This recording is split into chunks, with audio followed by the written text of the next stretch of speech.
Do you know the name Kimberly Benson? How about the Vixen of Violence? Megatron Barbie?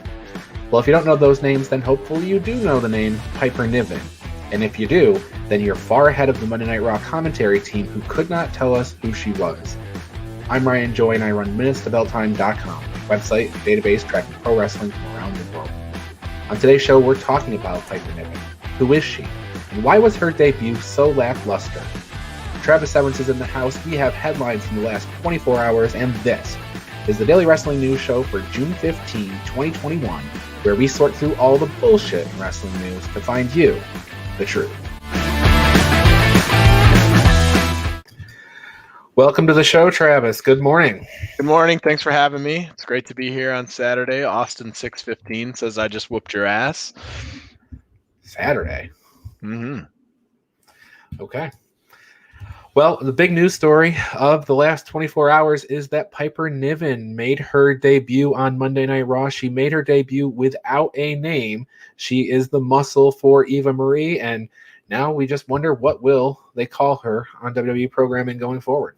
Wait a minute. I thought she was Eva Marie because Eva Marie was debuting last night. Advertised. So maybe that's her name. Maybe she's Eva Marie, and we don't know who this gal is on the outside of the ring. That's part of the evolution is a real mystery. It's so much of a mystery. We actually have another girl that's using her name to wrestle in the ring because that's the debut that we were promised, right? So this is like a 4-part mystery because first and foremost, we had an advertised match with Eva Marie, and then we had somebody else who we don't think is Eva Marie in the match, but her name was announced as Eva Marie as the winner, and the Raw commentary team acts like they've never seen this person. Who's the third person in the ring, really? Naomi. Like I don't know. Gosh. All right, joking aside, though, Piper Niven is the person who made her debut last night. Yeah, she is very credentialed wrestler. She's been on the UK brand for 2 years. She had 3 title matches in the last 3 months of 2020 against Kaylee Ray. She came up short on all of them, but like I mentioned, super credentialed. She began training when she was 16 years old, had her pro debut in 18. She is the first Scottish person to wrestle in Cork and Hall. BBC Scotland did a documentary on her called Fight Like a Girl. She is well-credentialed, well-known. Sorry, Corey Graves. I looked to see if you had her on after the bell so I could call you on that, but I don't think you got there yet. So, yeah, and the thing is, like, she doesn't have just this, she's got a unique look. She's a bigger gal that gets around the ring. The first time that I ever saw her was Mae Young Classic. And I forget if she lost in the first round or the second round, but I was like, holy cow. She made it 3 rounds. She was the Elite 8. She lost Tony Storm. So power wrestler, I'm like, wow, they got something different here. Girl looks different. Bigger girl gets around really well and stuff. I'm like, man, this girl could really do something. And like moved her to the UK brand. Like she did some different stuff in Japan. She had a match in Mexico once, like against Kaylee Ray, by the way. So yeah, to have him come out last night and like, is NXT UK not canon for WWE then? Like, what do we have here? Like, who is this person? I've never seen her before. Well, and the other thing is that Piper Niven was also on NXT Worlds Collide a year ago. You know, it's not like she's been hidden. It's hard to swallow that. Who is this mystery woman? Who is this muscle for Eva Marie? But like, I guess if you're somebody that only watches Raw and SmackDown, you have no exposure to her whatsoever. Yeah. So yeah, it does take branching out into the NXT brand or some of that other stuff to kind of see who she is. But like, somebody should have still told the commentary team. 100%. And they're the people who are telling us what's going on. They're the people who are, Bobby Heenan used to call himself a broadcast journalist. Well, you're supposed to know the people that are been signed or whatever. You're supposed to do that research. Well, and like the humorous part, and what we were talking about pre-show is that they couldn't decide on what the new name was going to be, so they got her coming out to the ring as unknown. Yeah. Which is probably there's probably reality in that. Like they couldn't decide what they were going to call her. I don't know why they didn't just call her Piper Niven and tell that story. It's not Yeah, like it's a bad name in wrestling. It's not like she hasn't done anything. no, and Piper, like you said, Piper Niven's fine. They could have done that. Even if they didn't know where they were going to go long term, they could have said Piper Niven, and then next week they figure out all the, they do all the scratch outs, figure out what her name is, and she comes out and says, Piper Niven's dead. This is Sure. me going forward. All Yeah. that's possible. I don't have a problem with any of that. That would have been perfectly fine. But like, there's a modicum of respect that you should give to your talent to some degree on the name that they built, and to a large degree, you've helped build that name with your brand and the other shows that she was on and stuff. So to do it like this is a mystery appearance that somebody showed up, like I understood Taya Valkyrie coming over and being Frankie Monet. This is Yep. their NXT character. She's going to be different and so on and so forth. Great. Complete repackage. This was not a complete repackage. It was obvious to anybody that's paid attention to her career in any way that this is who this person was. Chris Thrasher brings in here a comment: lack of communication, lost the luster of a debut. And I say ×2, because everybody was all ready for Eva Marie. We've had months of Eva Marie is coming. Eva Marie is coming. When they announce a match, literally announce a match. There's a graphic for it and everything on WWE.com. And Eva Marie does not wrestle. She walks to the ring. Piper Niven walks around her, gets in the ring. So they messed up Piper's debut. They messed up Eva Marie's debut, because anybody that wanted to see Eva wrestle got annoyed. And anybody who has been watching Piper for years also annoyed. So 2 lackluster debuts there. And it is about communication or being respectful to not only your talent, but to the fans, right? The bait and switch on the match is, I know it's a huge pet peeve of yours. I don't like it at all, unless there's some real massive story swerve for it. But it looked like Eva Marie was the valet. Yeah. It looked like she was the manager. Is she Piper Niven's manager then?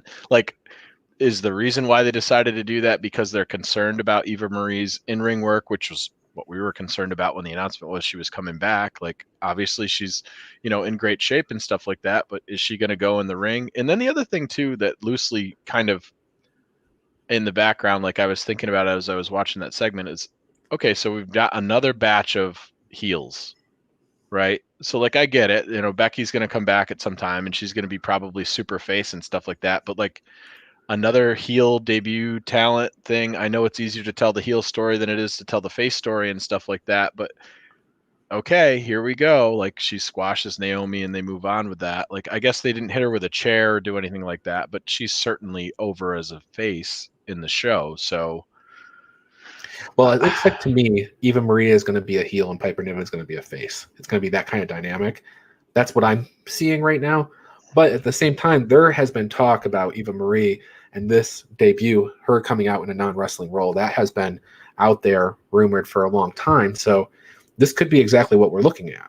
This could be her as a manager for a foreseeable future. Maybe a little bit in ring here and there, but I really hope that her promos are sharp, and I hope there's a reason for that to be the case then. Like give me something. And 1 week does not make a career and does not make a character and does not make a story.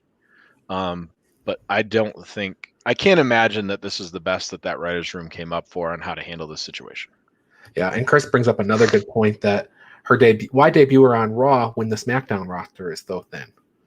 At least they have a couple of stories going on right now on Raw. They've got the Shayna Baszler, Alexa Bliss, Nia Jax stuff going on, and they've got the title picture. And they also have Nikki Cross that's kind of built into that. On the SmackDown side of things, you basically got Bayley and Bianca, and that's pretty much where the buck stops. Yep, that's true. So some help over on SmackDown would have been great too. So great point. Maybe their thought was, Raw needs the help, so we'll bring in new talent and we'll have a debut there because it's important. It'll help pop that rating a little bit because people will tune in because they want to see the, whatever the new flavor thing is. So I think that's probably some of the logic to it. But yeah, I would agree. It is a longer show, and as far as I know, I don't know, but I think somewhere in the next few months we're probably going to have a draft or something to shake things up. Yeah, I had heard we're looking at August 30th and September 3rd on those was the loosest thing that I've heard lately. So that's actually not too far away. Yeah, it's the post SummerSlam, stuff. So, yep. We'll see. We also have Sonya Deville running around, and who knows what her future is, in terms of wrestling and stuff like that. But the bottom line is, Piper Niven is a credentialed wrestler for all the things that we've said. She wrestled in Stardom, World of Sports, NXT UK. She is an advocate for body positivity. She's recovering from Bell's palsy. She has all these things that make her a very good story, a great character. Just take the real person and turn it up. Isn't that what you always tell us? Don't take the real person and wipe them clean and give us nothing. Yeah, you don't have to. Right, you don't have to repackage that. That's a fine story in and of itself. Like, lean into that a little bit and call it and go from there. Like, I don't know, just to have her come to the ring. If this was somebody completely off the street that had been buried in the performance center and we had never seen the light of day for him, and you want to bring him out and you want to say who's this mystery person or whatever, like when Almost showed up, okay, cool. Yeah, But that's not too. the case. Like, have her come over, and if you're going to change the name, throw the name out there at least. Give her the name that she's going to be in the ring with, and people can go, oh, that's the former Piper Niven. Same thing. Dabba-Kato is a great example. Quite frankly, they could have done this with Vanessa Bourne, who they just let go. They could have done this with Santana Garrett, who they just let go. They could have done it with Deonna Purrazzo, who they let go last year, because those people were not main characters on NXT anywhere. Right. But Piper was. Yep. So. Yep, absolutely. So, Megatron Barbie, Vixen of Violence, Piper the Viper. Piper the Viper, yep. All those things. That's who she is. Mm-hmm. And I think this is a great move to bring her up. I believe she is the only person to go from NXT UK to main roster. I think I'm right on that. I have to do some checking, but I can't think of anybody else. That is true. Chris bringing up a question here, and it is off topic, but let's dive into it here. Did we watch the Josh Alexander and TJP Iron Man match? I did watch it. I did like it, and I would say that the closing sequences, I think, was kind of the best. I love that counter that TJP did from an ankle lock into a pin. I never seen anything like that. That was great. Yeah, very, very good match. Good quality wrestling. Two guys that were comfortable with each other in the ring, that knew what they were doing, and probably the guys with the most gas in the tank for a match like that on that roster for sure. I mean, Alexander's just an incredible talent. Who he is as a character outside of just his presentation. And look, we've seen characters like that over the years do really, really well. I mean, your Dean Malenkos and stuff like that, very similar kind of build to them and stuff. Not the most, shiniest person that's coming to the ring and stuff like that, but a good worker. And we're going to get to see him in Strong on Friday. Right. So that's exciting. Like, yeah, that's in my headline. Spreading out a little bit. Yep. Yeah. That Josh Alexander is debuting against Alex Coughlin on New Japan Strong. Now, Coughlin is a LA dojo guy, so he is trained in the New Japan style, so he's going to work really well against Josh Alexander when they start suplexing each other and going from hold to hold. I think that'll be great. Yeah, it'll probably be the main that night, too. I haven't seen the rest of that card, but Strong's starting to fill out, so they're going through, like, this is... They got Kojima and Kratos. Season 2. Oh, Kojima and Kratos is going to be great, too. Kratos is really good. Okay, well, that's our main story, the Piper Niven part, not the Josh Alexander and TJP part, although that's a good story, too. So, and the second part of his question was, could it be one of the matches of the year? And it's definitely going to be one of the Impact matches of the year. We'll have to keep our eyes peeled for the rest of the promotions, but it's definitely one of the better matches that I've seen this year. Yeah, certainly on that brand, without a doubt. I don't think it's. There's not a lot that you could really compare it to as far as level of quality with regard to the match. I mean, the Swan Omega match had some messy stuff in it. Yeah, and I think Moose Omega started slow. Deonna Purrazzo is the one to watch on that brand for a low-key sleeper match of the year person. Those matches with Jordan Grace last year were incredible. So yeah, I mean, and I'm a Trey Miguel guy too. So give me some Trey Miguel. Yep, as much as I can see it. All right, we have a whole bunch more headlines to talk about in the second half of the show coming right up after this quick commercial break. Stick with us. Be right back.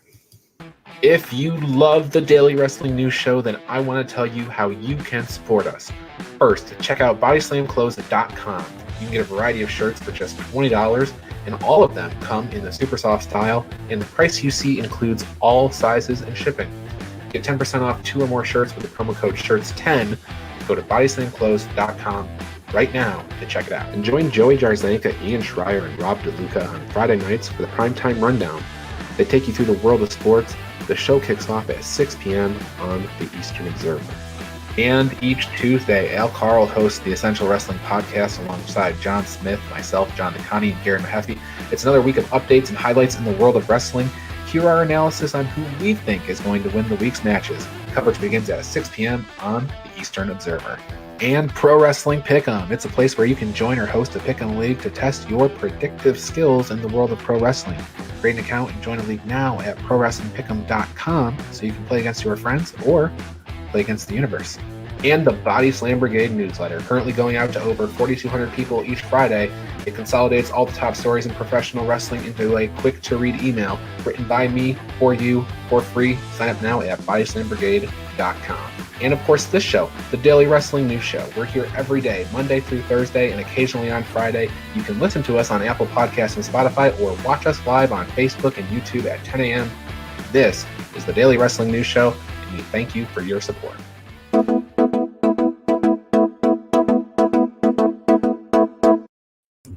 And headlines. Travis, yesterday's show was all about Roman Reigns, and John DeConnie and I spent the first 10, 12 minutes of the show talking about who we think could possibly take down Roman Reigns in the future. Eventually it'll happen. Who could it possibly be? Just off the top of your head, real quick, who do you think? Hulk Hogan. Okay, probably not going to be Hulk Hogan, so... No, I mean, I don't know. Like, it feels like they're trying to weasel away in and get either Cena or Rock in that picture. I don't know what that looks like.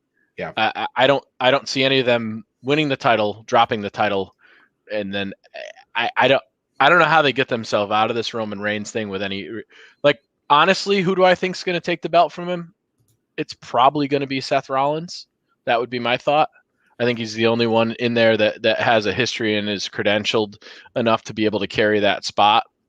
I think we're a ways away from that. I think we're going to see a big blow off at SummerSlam and things like that. But he's the only person on that roster right now that I'm looking at that I could say realistically could do it. Like, if you're going to do the feel good thing, maybe Cesaro, but it's probably Seth Rollins.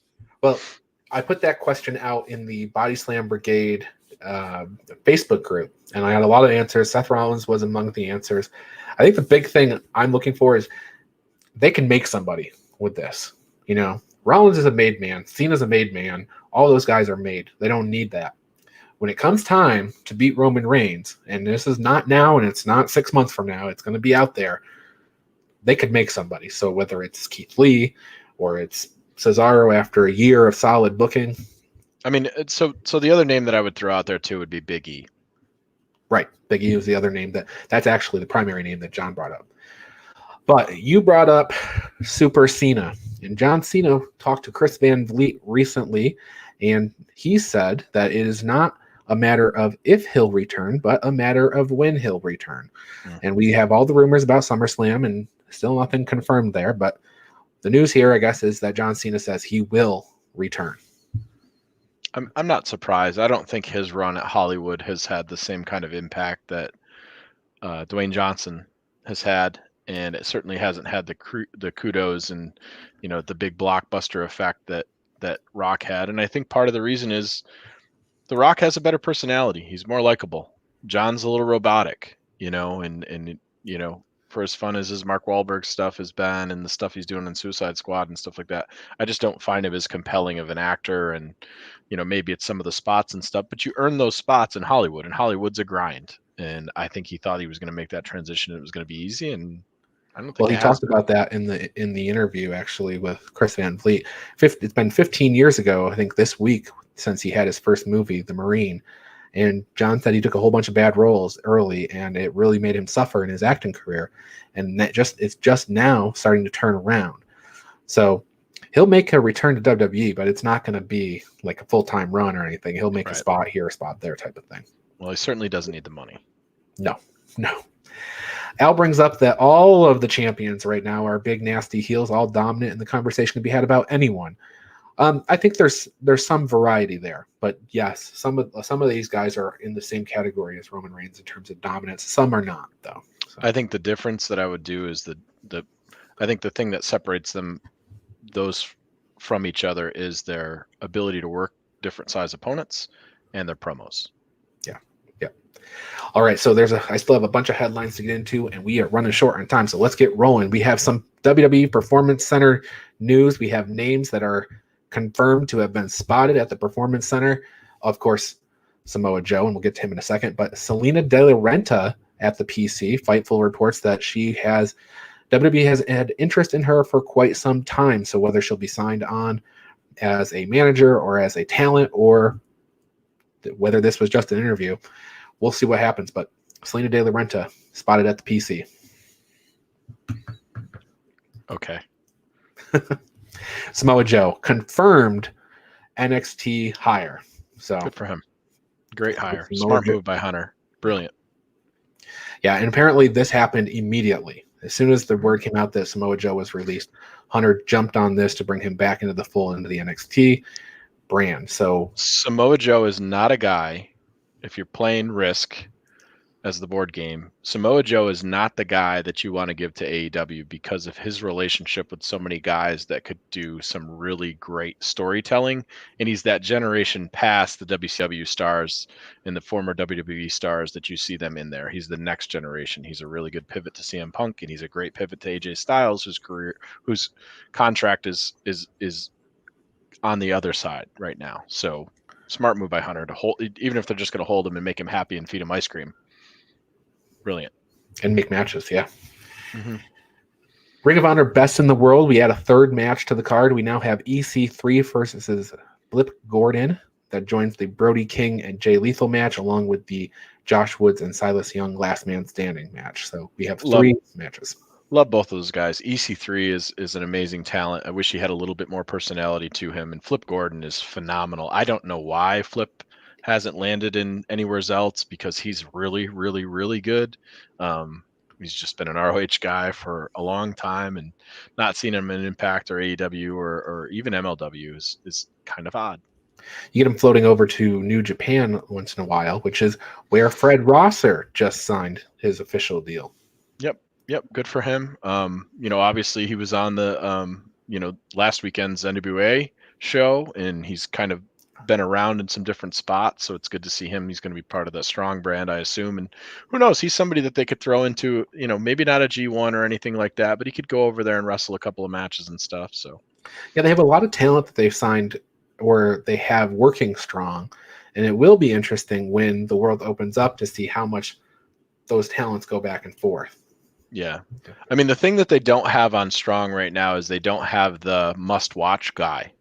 They've got a whole bunch of guys that if I was going to build an efficiency roster from talent to cost, it's the best quality roster that you have, but you don't have that real breakout star, and they haven't been able to really create one from there. They're leaning on Clark Connors a little bit for that sort of role, and Alex Coughlin, like we mentioned earlier, and stuff. And, when Moxley or Kenta or somebody like that shows up, it's always interesting, but they really haven't given us what the story is going to be there yet. Yeah. Chris Thrasher, another comment about Samoa Joe heading to ROH to wrestle Gresham, EC3, Flip Gordon, all great matches. Jay Lethal, add him in there. There's plenty of great matches that Samoa Joe could have had at Ring of Honor if he went there, for sure. Including, I would have loved to see Daniel Bryan Samoa Joe match there under that banner. That would have been great too. Sure. PW Insider is reporting that the current belief is that WWE will run Saudi Arabia by the end of the year, most likely in the fall. So not my favorite show of the year. Usually it's they're basically a house show they put on television. Yeah. And Chris bringing up the New Japan Strong, Chris Dickinson and other people, appearances like Brody King. Yeah, those are big names. They're not the name though, right? They're not building a promotion around them. Nobody outside of people that watch New Japan and the promotions that they watch are tuning in to watch Chris Dickinson and Brody King and JR Kratos and stuff like that because they're a big attraction. They're very good. Great wrestlers, Roman Reigns, solid matches. Correct. You're not putting John Moxley there. You're not putting Okada there. You're not putting Shingo there or anything like that, or even Marty Scurll. Right. Those are things that bring eyeballs in. And like you ask the average person who Chris Dickinson is or Brody King is, and they don't really know. Not yet. Right. I would argue they will in time, but they don't. Chris is all over the place too. He's got a bunch of matches coming up, and does all the GCW stuff, and he travels a lot. Good dude, but he's another guy who's been around for a little while. We'll see. I mean, great match with Joey Janela that we got to watch in Florida. Yes.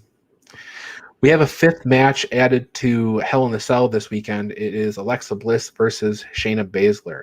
So we have Drew versus Bobby in the cell. We have Ray versus Roman in the cell. We have Bayley versus Bianca. We have Charlotte versus Rhea. And we have this match, the fifth match, Alexa Bliss versus Shayna Baszler. The only non-title match they have on the card. So, apologies if I missed it. Was there some part of the show, like I saw Alexa versus Nia, was there some part of the show where they referenced Shayna and the doll or any of that kind of stuff to build into this match, or was it just we're going to have Shayna versus Alexa now? Was Shayna on the show at all? Shayna was not on the show. Nia did meet with Alexa in the beginning part of the show and mentioned that she was going to be wrestling Shayna at Hell in a Cell. So there wasn't a direct follow-up. And we've got a couple of minutes here, but we do need to get into the lineups for the rest of the week. But Chris has not brought up another question. Matt Cardona and Nick Cage. Nick Gage. Sorry, Nick Cage is somebody else. Mm-hmm. So, Travis, you're the person I should talk to about this. The rest of the hosts aren't going to know much about this. So, Matt Cardona, I think it's a weird life choice for Matt Cardona, to be honest. I think it is an interesting pool for him to decide to swim in. And we had talked about it briefly. I don't even know if we went over on the show or if we were talking about it in pre-show, but Matt Cardona, his entire life, as Zack Ryder, has been a pretty boy kind of thing, and Nick Gage is a slaughterhouse guy, and he's on top of the world. I think it's a really smart position for Matt Cardona to put himself in based on the dark side of the ring and the pop that Nick Gage is getting, and obviously Moxley's in between it, and I think they're telling a really interesting story. There's an amount of me that says maybe did he get in conversations with Moxley and Gage about Moxley's got the kid coming and different things like that, so that they need something to pivot before we actually see that payoff in the Moxley match. I thought his appearance was great. He's certainly an awesome anti-hero where they love the bad guy for that program, and they bring out this pretty lily white happy dude, and like everybody's fingers are up, and that crowd is hot and goes at him. I don't know. As a human, I'm not hopping in the ring with Nick Gage, regardless of what I think the payoff is going to be or whatever. So who knows? Maybe it's one of those things where, people have these dreams of skydiving once in their life, and they think it's going to be great, and maybe that's what Matt Cardona wants. Do I see him going death match? No, I don't see that happening, and I don't think Chelsea Green would be a huge fan of that either. I don't know that Nick Gage does any other match, though. Matt Cardona, if he gets in the ring with Nick Gage, which he is, it's going to be at Homecoming in Atlantic City. He's going to take a pizza cutter to the face and to the mouth, and he's probably going to be drinking liquids for a week after the match until he heals up. I don't know. And there's no way that yeah, exactly. Yeah. We all know how that one turned out. Yeah, David Arquette. Mm-hmm. All right, so on NXT tonight, we have 3 matches in store, or we have 2 matches, then we have the What's Up with William Regal topic. But Kushida has an open challenge, and we've got Ciampa and Thatcher versus GYV in a tornado tag. So that's what's on the docket there. On Power, we have a national title qualifying match, JTG versus El Rudo versus Fred Rosser.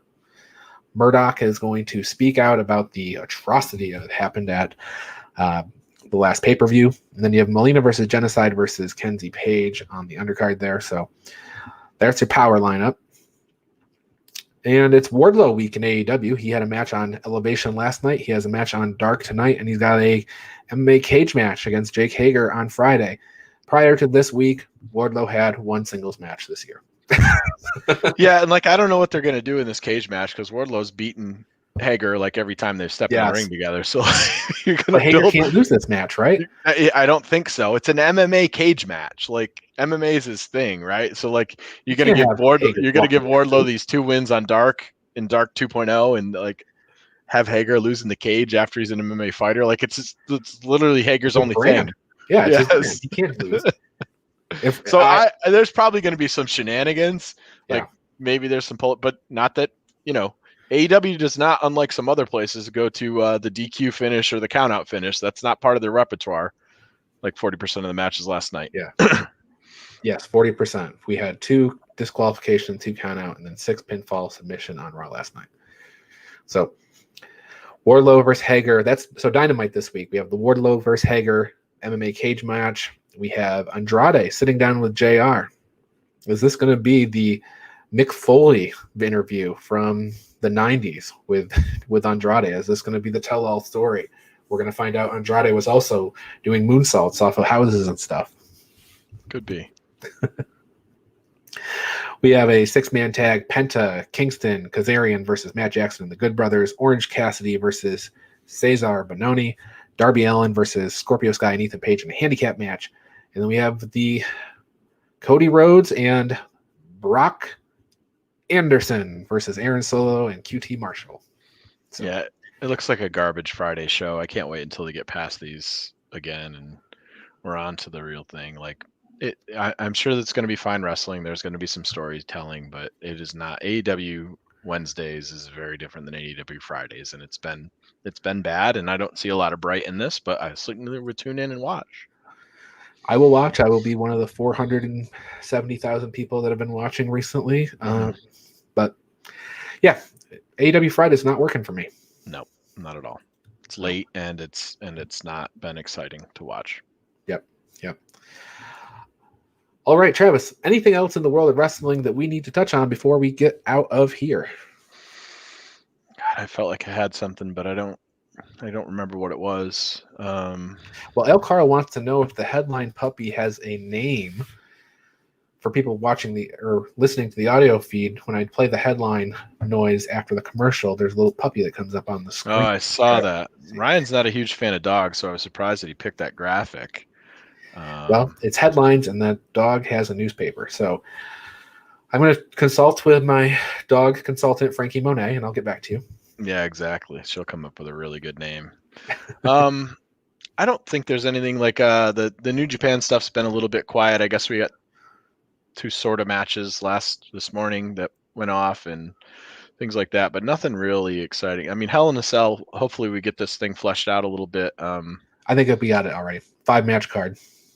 You think that's it? They're not going to do anything? Well, there'll be a pre-show or whatever. The cell matches will each be about a half hour. I don't know. Like there's an amount of me from, like, if I wanted to take something positive away from Raw last night, I think it's probably the interaction with MVP and Kofi is the most interesting thing that I'm seeing going on right now. And it's something that I had kind of wanted, either the New Day going over to the Hurt Business or Kofi coming to the Hurt Business and feuding with Xavier Woods and stuff.